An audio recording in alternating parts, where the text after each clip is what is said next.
שלום, קוראים לי איתי ואני עכשיו אראה לכם כמה אפליקציות נחמדות מהסידיה. אוקיי, דבר ראשון, אתם רואים פה, הנה, אני אכתוב אחר כך את השמות, שתוכלו לראות. פה, אתם פשוט מפעילים את זה. אוקיי,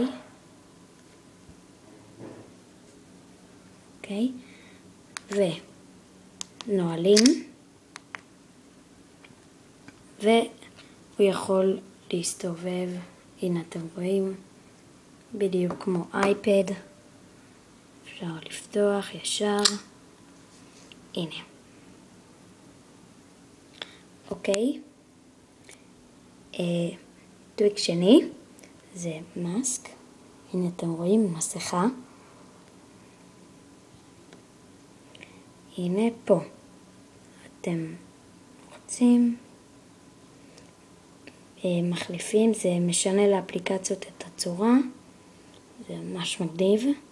למשל אני אעשה פאזל, אוקיי, מחכים כמה שניות והנה פאזל, מגניב.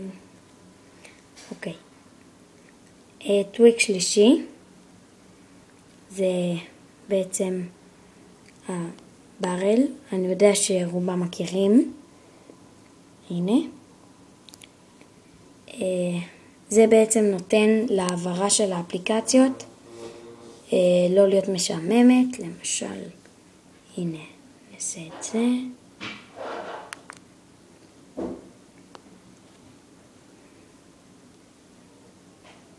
עכשיו גם יצא ברל 2, אם תרצו אתם תוכלו להסתכל בו, להוריד. אוקיי. וזהו, תודה שצפיתם. נתראה בסרטון הבא. ביי.